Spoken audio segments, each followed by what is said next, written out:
Di kelompok 5 akan memaparkan hubungan antara teori relativitas dengan Global Positioning System atau GPS.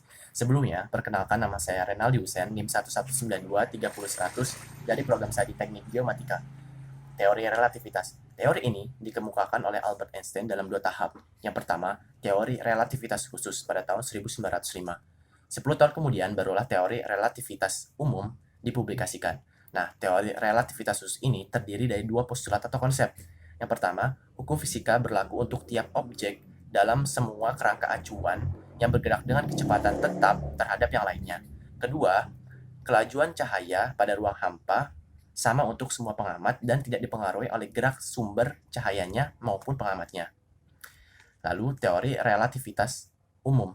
Teori ini berhubungan dengan teori gravitasi yang dikemukakan oleh Newton.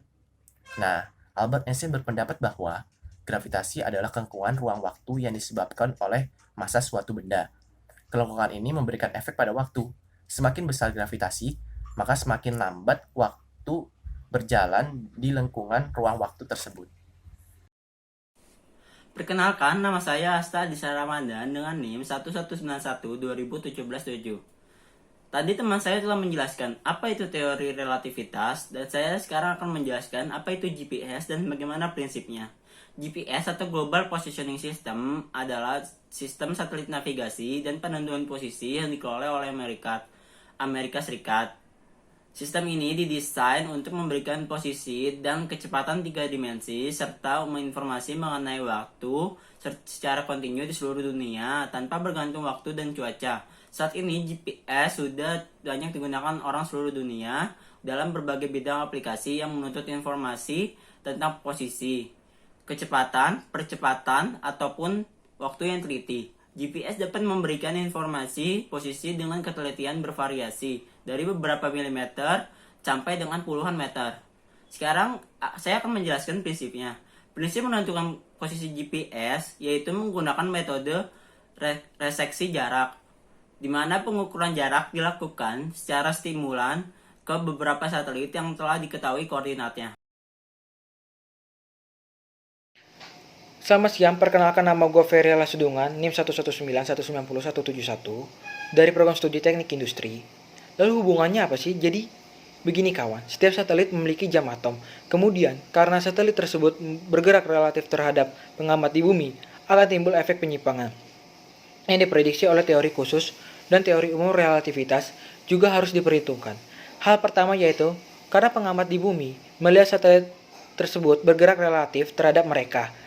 Teori relativitas khusus meramalkan bahwa kita akan melihat jam satelit berdetak lebih lambat. Relativitas khusus menghitung bahwa jam atom di satelit akan lebih lambat sekitar 7 mikrodetik per hari karena efek dilatasi waktu akibat gerak relatif satelit tersebut. Nama saya Jordan Edgar, NIM saya 119410065.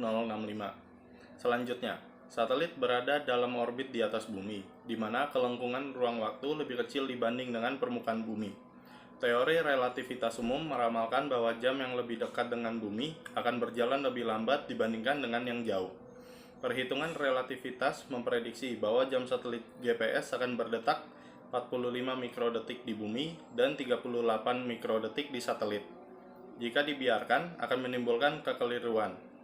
Tak heran jika kita sering merasakan saat menggunakan GPS pada kendaraan atau smartphone, informasi yang didapat tidak sesuai dengan apa yang terjadi. Oke, nama saya Brian Bertagap Siregar dari Prodi Teknik Industri NIM 119190166. Oleh sebab itu, untuk mengurangi efek relativistik umum, frekuensi detak jam atom akan diperlambat sebelum satelit benar-benar diluncurkan. Sehingga setelah berada di orbit yang tepat, jam satelit akan berdetak pada tingkat yang benar dibandingkan dengan referensi jam atom di bumi. Kemudian hal ini yang dapat dilakukan sinkronisasikan jam atom satelit dan perbaikan lainnya yang dilakukan oleh stasiun kontrol. Terima kasih.